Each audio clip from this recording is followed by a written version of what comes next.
Olá, estamos iniciando mais um programa Business 360, um programa em que conversamos com empreendedores, empresários e executivos numa visão 360 graus sobre o mundo dos negócios e do empreendedorismo.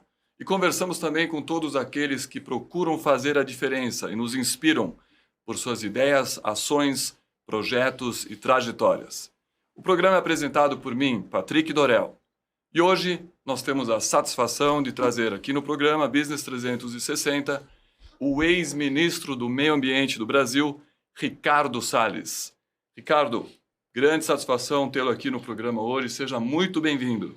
Patrick, é um prazer estar aqui com vocês no Business 360. Vamos ter grandes debates aqui. Maravilha. E o Albino, nosso vereador de Jundiaí, o vereador um dos mais votados aqui da região. Prazer também recebê-lo aqui no nosso programa para a gente bater um papo sobre a situação e também sobre o empreendedorismo, que é um dos focos aqui do nosso programa. Obrigado, Patrick, pela oportunidade.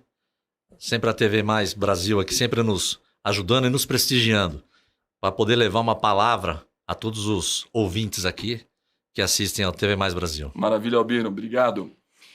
Ricardo, eu queria começar a nossa entrevista aqui com um tema que é central ao nosso programa, é um dos pilares principais, um dos cernes do nosso programa, que é o empreendedorismo.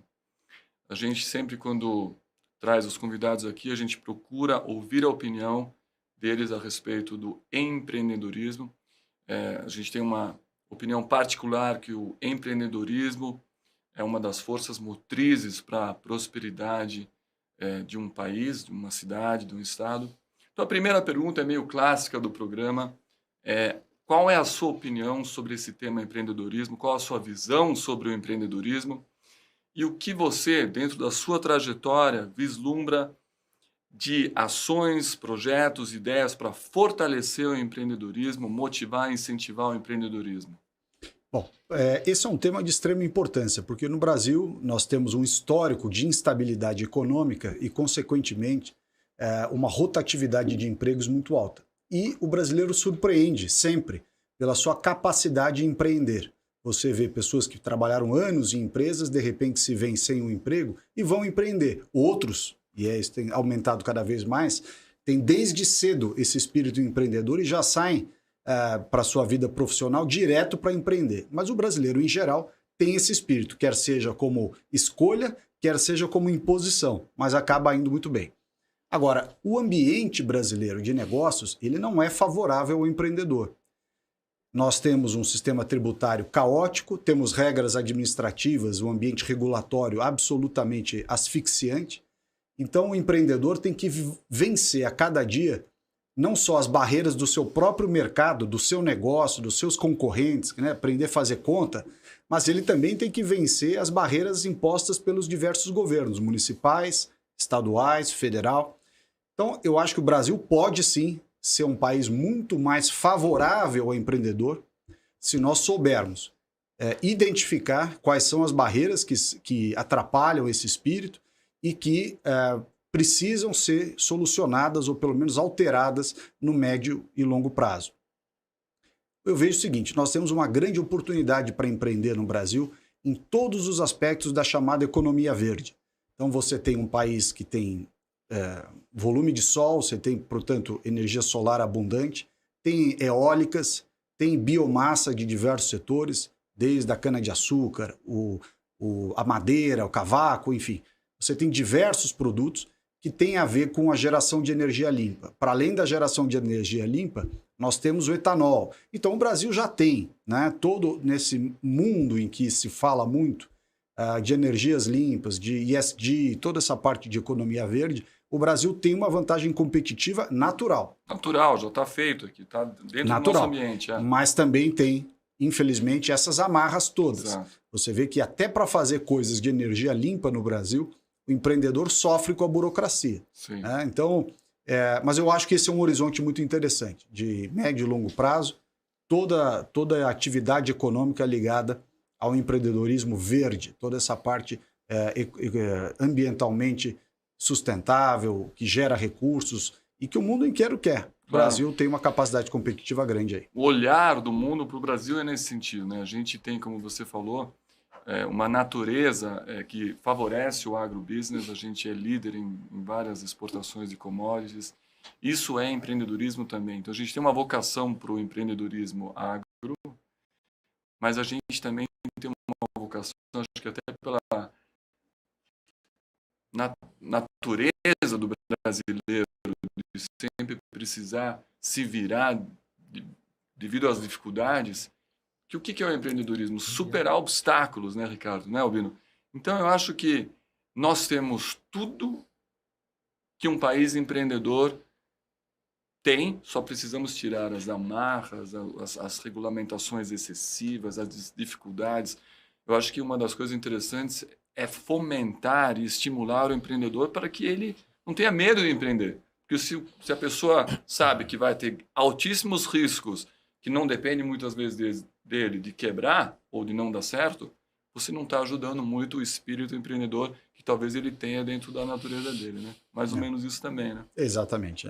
É difícil, né? Você veja, Albino, aqui Jundiaí, uma cidade rica, com nível cultural elevado, etc. Mesmo assim, deve ter um índice de insucesso de empreendimentos, de planejamentos de empreendedorismo. Tentativas e erros, tentativa e erro, muito alto. Até onde você tem praticamente todos os fatores conjunturais positivos, que é um nível educacional alto, recursos disponíveis, boa infraestrutura de luz, de água, de transporte, tudo isso. Ainda assim, é difícil. Agora, por isso, esse é o momento do legislador, seja municipal, estadual ou federal, ter a exata medida de quão complexa é essa parte regulatória, né, tal, e desmontar isso, né, e simplificando. O Brasil realmente é o inferno dos empreendedores. A gente quer mudar isso, né, Albino? E a gente quer dizer, o cidadão, o munícipe, o empreendedor, que é a pessoa que arrisca, muitas vezes, o próprio capital. E o que é o empreendedor, muitas vezes? Tem várias análises, né, e opiniões. Mas o empreendedor é aquele que tenta 10 vezes e acerta na 11ª. Mas se as 10 vezes que ele errou são por dificuldades que não são inerentes a ele, se for por incompetência ou falta de experiência, você entende, é uma curva de aprendizado. Mas se está num ambiente que economicamente não é favorável, devido aos entraves, às regulamentações, aí a gente tem que agir para fazer o Brasil ser um país efetivamente empreendedor, não é isso? A gente imagina o intuito dos legisladores, do executivo e tudo mais.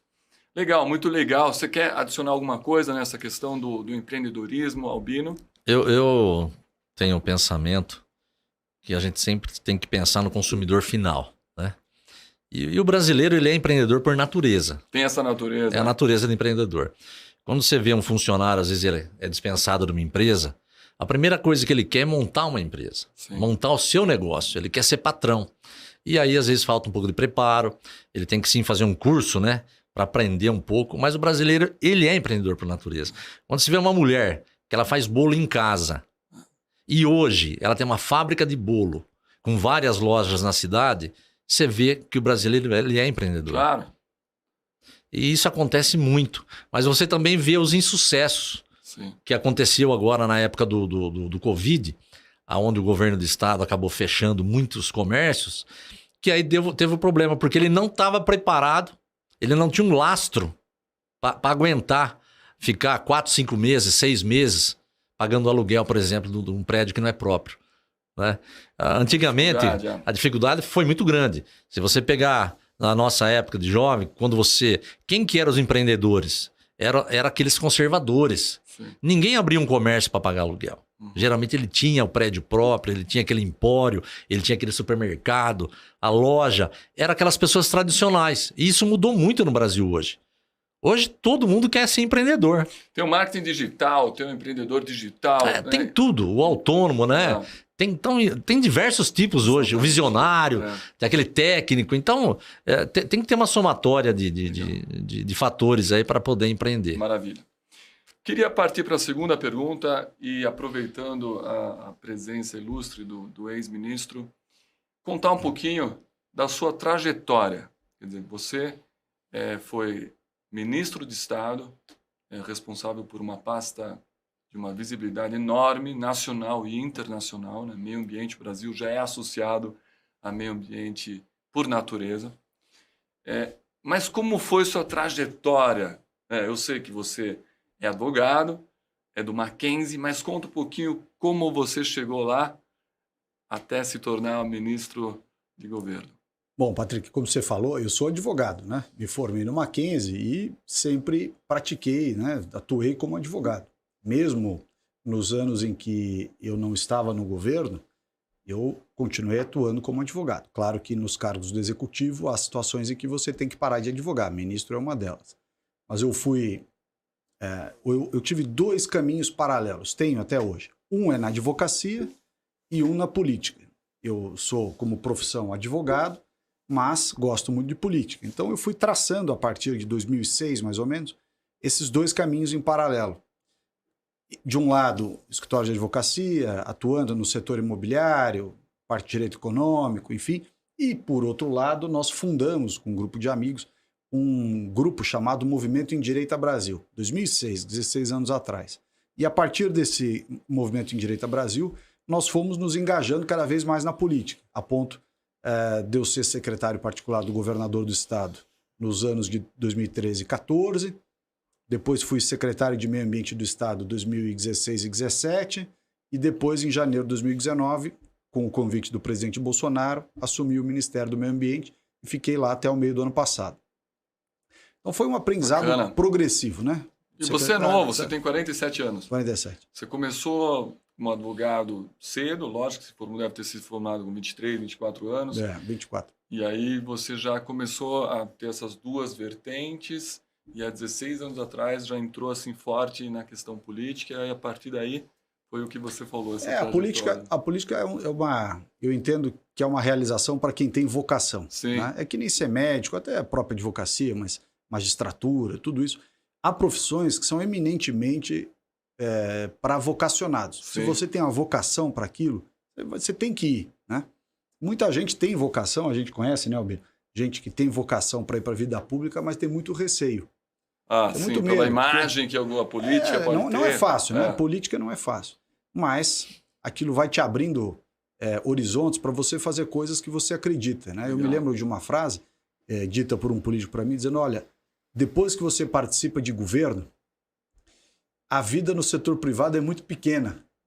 E eu não entendia por que ele tinha falado isso. E hoje eu entendo bem, porque a verdade é que quando você está num governo, não importa qual, você pode pegar a prefeitura de uma cidade bem pequenininha do interior, você certamente pode mudar a vida daquelas pessoas daquela cidade. A sua influência é direta então, ali, né? Todos os seus projetos, todas as suas ideias, os temas que você debate, as decisões que você toma, elas têm um grau de influência e de relevância muito grande, ainda que seja uma cidade pequena. Então, cidades, estados, o governo federal, enfim, você tem, de fato, um horizonte enorme, né? E aquilo é cativante para quem gosta de vida pública. Fascinante. Quem dá para fazer a diferença para as pessoas. Você tem que ter algumas características, né, Albino? Ser comunicativo talvez ajude, você acreditar em... Ter bem claro os seus princípios e valores. Isso é fundamental. Você tem que trabalhar por causa, né? Não por, vamos dizer assim, por momento. Mas legal, a tua trajetória, a tua história, você tem as 2 vertentes, você com certeza, né, você acabou de dizer, trabalhou na iniciativa privada, com o seu próprio negócio. Sendo advogado já é uma atividade empreendedora por si só, porque geralmente muitos advogados se formam e têm seus próprios escritórios. Sim, foi o que aconteceu comigo. Aí você tem que vender o jantar para comprar o almoço e por aí vai, porque não é fácil empreender, não é fácil fazer essa trajetória. Em nenhuma profissão. Nenhuma, seja advogado, engenheiro, médico é outra profissão que requer muito espírito empreendedor, porque normalmente ele está ali com a sua clínica e tem que cuidar das suas finanças. E o começo da carreira do médico é sacrificado. Né? Eles fazem plantão um atrás do outro. 3, 4 empregos e tal, é difícil. Ganham bem, né? Os advogados, tenho muitos amigos, os médicos, é uma das profissões que você consegue recuperar o investimento dos pais que fizeram, né? Relativamente mais cedo do que às vezes em outras profissões. Mas legal, muito legal. Vamos falar um pouquinho dos seus projetos atuais. Quer dizer, você saiu do governo, você ficou 2 anos e meio, né, no governo, iniciou aí em janeiro de 2019 e saiu em junho, na metade do ano de 2021. Isso. Bem começando a pandemia. que você fez a partir daí? Quais são os seus projetos atuais e como é que você vislumbra? Você é um cara que tem uma visão nacional, né? Pelo que a gente... Você sabe que viver em Brasília, ser ministro, etc., te traz um conhecimento sobre o que é o Brasil de verdade muito interessante. Isso que eu queria... Mesmo tendo sido secretário aqui em São Paulo por 2 vezes, eu tinha já uma experiência grande no estado de São Paulo, eu conheço dos 645 municípios, acho que eu já fui em quase 500, pessoalmente. Então conheço bem o nosso estado. Mas quando você chega em Brasília, você vê o que é o Brasil de verdade, né? Primeiro que Brasília tem a convergência de brasileiros de todas as regiões. Então, você vê que São Paulo é um estado assim muito fora da curva em comparação ao resto do Brasil. Tem um choque de realidade ali. Brasil é outra coisa, São Paulo é outra história. Então, coisas muito diferentes, muito interessantes, cabeças diferentes, ideias, visões, perspectivas, princípios, assim, coisas muito diferentes. E, a partir dali, você começa a enxergar por que a nossa visão paulista muitas vezes não se adequa à visão do pessoal das regiões mais distantes do Brasil. É um aprendizado. Eu fiquei lá 2 anos e meio, um ministério muito importante, com repercussão nacional e internacional, como você falou. Quando eu saí, os ministros de Estado têm uma quarentena obrigatória de 6 meses. Durante 6 meses você não trabalha, não faz nada. Por causa das informações que você lida. Você sai e fica 6 meses sem trabalhar. Sim. E aí, nesses 6 meses, no finalzinho desses 6 meses, eu fui convidado para ser comentarista. Que legal. Na Rádio Jovem Pan. Meio que colega aqui, apresentador. É verdade. E eu fiquei de novembro até agora, 7 meses na Jovem Pan. Que legal. De manhã cedo e à noite, na rádio, né? Na televisão, enfim. Isso foi uma experiência nova, de estar todo dia na mídia, assim, sob a ótica do jornalismo, ainda que não como apresentador, mas como comentarista. E te faz você analisar todos os assuntos do cotidiano, porque você comenta virtualmente tudo. Tudo que passa pelo jornal, você é chamado a comentar. Assuntos dos mais variados. Então você tem que aprender um pouco, tem que estudar coisas que você não conhece. Assuntos. Você não seleciona os assuntos. Sempre os ao assuntos vivo. que vêm para você. Sempre ao vivo. Sempre ao vivo. De manhã e à noite, todo dia, sempre ao vivo. Isso começou em janeiro, mais ou menos? Não, isso começou em novembro. Em novembro, no final. Deu novembro, 6 meses, começou. Não, foi um pouquinho antes, até porque, na verdade, isso aí não tem conflito, né? Você pode trabalhar em jornalismo, comentar, escrever artigos. E foi muito legal. E eu fiquei esses 6 meses, então, sem advogar. A partir de janeiro desse ano, voltei à advocacia, normalmente, como fiz sempre, que é a minha profissão. Então, hoje, eu tenho advocacia. Tinha até essa semana também a Jovem Pan, por força da legislação eleitoral. Eu fui obrigado a deixar. Todos que trabalham em rádio e televisão têm que se... afastar dessa isso, até 30 de junho tem que sair. Então, eu saí também. E estamos preparando, junto com o Albino aqui, uma pré-campanha de deputado federal, estadual, tirando, inclusive, proveito do fato de que o Albino conhece muito aqui a cidade, a região, tem uma carreira política consagrada. Então, acho que casa muito bem essa visão de uma pré-candidatura de federal com o estadual daqui da região de Jundiaí. Dá uma boa liga. E voltando um pouquinho, e puxando um pouquinho para o pilar central do programa, que é o empreendedorismo, a pergunta que eu faria para você e para o Albino é, em termos de empreendedorismo, quer dizer, a gente começou o programa falando disso, a gente vive uma situação que realmente tem muita coisa para fazer para melhorar ou facilitar o ambiente que seja mais propício para o empreendedorismo. Se a gente falar, até tem uma pergunta específica, o nosso caos tributário, isso tem que ser resolvido. Você sabe que não é tão... Claro que as diferentes perspectivas, pontos de vista dos diferentes entes federativos são o principal problema da reforma tributária. O que significa isso em outras palavras? Nenhum estado e nenhum município quer perder a arrecadação. O governo federal também não quer. Então você tem aí um cabo de guerra permanente de níveis da federação que não querem abrir mão das suas receitas. E o consumidor, o empreendedor, o empresário, o industrial, etc., é quem paga o pato. Exato. Mas tem um caminho mais fácil. Aí você tem visões diferentes. Tributar mais o consumo, tributar mais a renda, cria uma espécie de imposto de tipo como foi a de movimentação financeira ou não cria. Enfim, se você vai tributar mais o serviço, se vai tributar mais a indústria. Enfim, são os diversos modelos conceituais. São os diversos modelos de tributação que vêm sendo há anos, para não dizer décadas, discutidos no Congresso. O que acontece na prática?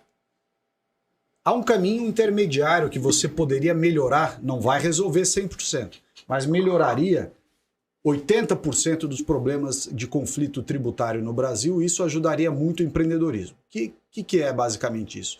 É você resolver o problema por nível da federação. Ou seja, você pega a legislação tributária municipal, ISS e tal.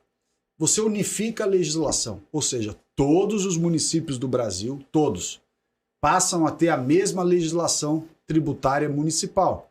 Hoje, se você tem uma empresa em Jundiaí e você quer vender produtos, por exemplo, para Cabreúva, cada município tributa o ISS de um jeito. Exato. Então, tem alíquotas diferentes, tem regimes tributários diferentes. Se você tiver uma empresa de prestação de serviço em Jundiaí, mas for prestar o serviço em Cabreúva, já dá maior confusão. Então, você tem que discutir se a tributação é na origem ou no destino, estabelece uma regra de transição e faz. Então, você limpa, né? Você simplifica toda a legislação municipal. Ok.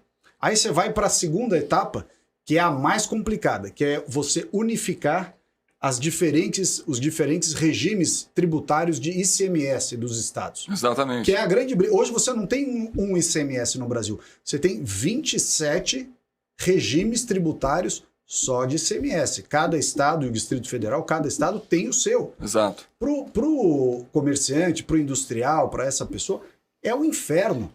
Porque você pega a sua mercadoria, que você produz, vamos dizer, em Minas Gerais, e vende a sua mercadoria lá pro Amapá. Minas Gerais tem um regime tributário de ICMS que o cara do Amapá não sabe qual é. Exato. Então você não consegue se creditar, crédito, substituição tributária, enfim. Então essa simplificação e unificação podia ficar por aí. Unifica as leis municipais num regime só de tributação municipal, basicamente ISS. Unifica o ICMS num regime só, ou seja, todos os estados passam a ter a mesma legislação. Exato. Alíquota, né? Aí acabou esse negócio de glosar nota. E você falou um assunto que a gente vive como empresário, empreendedor no dia a dia. A gente produz ou alguma coisa, por exemplo, aqui no estado de São Paulo e quer vender para o estado do Rio de Janeiro. Existe um protocolo entre os estados em que a substituição tributária do ICMS é zerada e começa novamente para o estado seguinte, e a gente tem que destacar na nota fiscal o valor da substituição tributária de ICMS e, no caso do Rio de Janeiro, de Fundo de Combate à Pobreza, adicionar isso no valor total da nota, senão, e recolher isso antecipadamente. Para depois o Estado te devolver o crédito. Então, eu estou falando assim, do ponto de vista do empreendedor, quando eu falei, é um negócio maluco. Você fica com, será que eu estou fazendo certo ou errado? Você tem que ter uma assistência técnica. Tem empresas que têm o departamento de tributos e obrigações acessórias maior do que o departamento de vendas. De inovação. Isso que eu vejo e visualizo como uma grande oportunidade para ser resolvida também fora tributária. Eu sei que está na agenda, né, acho que de todo bom legislador fazer a reforma tributária. Administrativa e tudo mais. E é muito importante isso, a gente ter a simplificação até da regulamentação e tudo mais. Então, nesse sentido, eu acho que a gente tem uma oportunidade muito grande aí para fomentar e facilitar o empreendedorismo. Deixa eu ver, a gente vai fazer mais uma pergunta. Eu queria agora, na verdade, aproveitar os últimos momentos da nossa entrevista e te ouvir em relação a dicas. Quer dizer, a gente no nosso programa, a gente sempre fala que uma das principais coisas que é o nosso propósito do programa Business 360 é inspirar as pessoas. Porque o empreendedorismo, ele inspira. É aquela pessoa que procura fazer a diferença, procura vencer obstáculos. Quando ele cai 2, 3, 4 vezes, ele continua, tem resiliência. Queria que você, para o nosso público, para os nossos telespectadores, desse uma dica. O Ricardo Salles, uma pessoa que foi ministro do Estado, bastante experiência para quem quer empreender ou ter sucesso na sua vida profissional. Olha, acho que talvez o ponto mais importante, claro, além do conhecimento, preparo e tudo mais, é você ter claro aquilo que você quer. E, da mesma forma, aquilo que você não quer. Se você consegue definir o que você quer e o que você não quer, fica muito mais fácil estruturar um plano de ação, um projeto, uma ideia, porque você sabe de antemão qual é o seu foco. Sim. Acho que foco é algo muito importante, seja no setor privado, no governo, em qualquer lugar. Maravilha. Albino, você alguma dica nesse sentido que o Ricardo também Eu vou disse, dar complementando? vamos dar um exemplo aí, acho que todo mundo conhece. Eu acho que a primeira coisa é observar, né? E sempre pensar positivo. Todo mundo sabe a história daquele vendedor de chinelo, que ele foi para a Índia e o patrão dele falou, vai lá na Índia que você tem que abrir aquele mercado, que você tem que vender chinelo lá na Índia. Ele chegou lá, ele viu todo mundo descalço. Aí ele voltou e falou pro patrão, olha, lá não adianta a gente ir lá, que lá todo mundo anda descalço. Então a gente não tem mercado. Aí o patrão inconformado mandou outro vendedor. Aí chegou lá, voltou super contente. Falou, lá nós vamos ganhar um monte de dinheiro, porque lá tá todo mundo descalço, a gente vai vender muito. Então é questão muito do ponto de vista da pessoa. Sim. Observar, né, as coisas boas. Sempre pensar positivo e procurar. Ser otimista. E procurar. Procurar sempre um jeito. E sempre existe um jeito de ganhar dinheiro, de empreender. Não existe. Eu acabei de falar para você daquela pessoa que vende um bolo na casa dela. As mulheres hoje elas estão no mercado entrando por quê? Hoje tem marido ficando em casa e a mulher trabalhando, vendendo, empreendendo, porque a mulher ela tem foco. Ela é organizada, a gente estava falando. O Ricardo falou bem. É foco. Né, ministro? É foco. A mulher ela tem foco, ela persevera, ela tem que pôr dinheiro dentro de casa, ela quer ter o dinheiro dela, então ela não para. Então eu tiro muito exemplo hoje da minha mãe, por exemplo, que trabalhou desde criança, trabalhou na roça, ia cortar cana, e eu via aquela mulher trabalhadeira, chegava em casa, lavava roupa, fazia bolo, fazia pão, vendia bolo, fazia coxinha, vendia coxinha, construiu a casa dela com o dinheiro dela, trabalhando na roça. Então é isso, é o trabalho, não existe, é trabalho. Patrick, você quer sucesso? Acordar cedo e trabalhar. Exatamente. É só essa a receita. Eu sempre costumo falar, né, no programa, isso que eu falo, não tenha medo do risco, se prepare, tenha foco. Nada vai ser fácil na sua vida. Você tem que enfrentar, trabalhar, tem que ter inspiração. A gente está fazendo um programa que está inspirando as pessoas. Receita é trabalho. Determinação, resiliência. Trabalhar, acordar cedo, viu? Legal. Ninguém vai cair nada do céu, não, né? Não dá para você. Não dá, acho que também, para você querer que os outros façam por você, né? Olha, eu vou tentar. Não adianta terceirizar.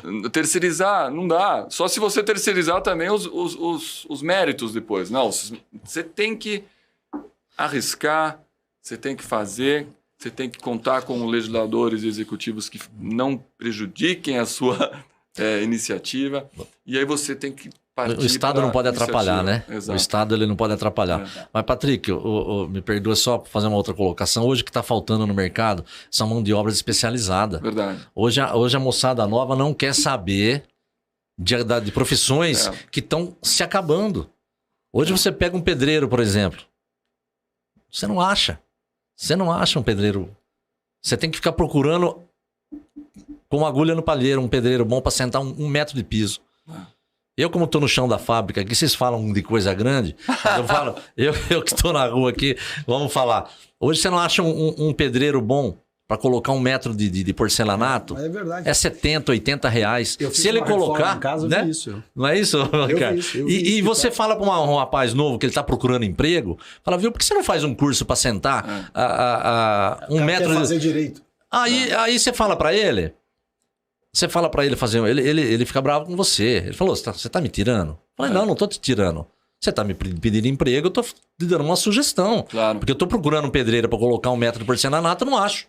Eu acho que existe uma coisa, Albino e Ricardo, dessa questão de...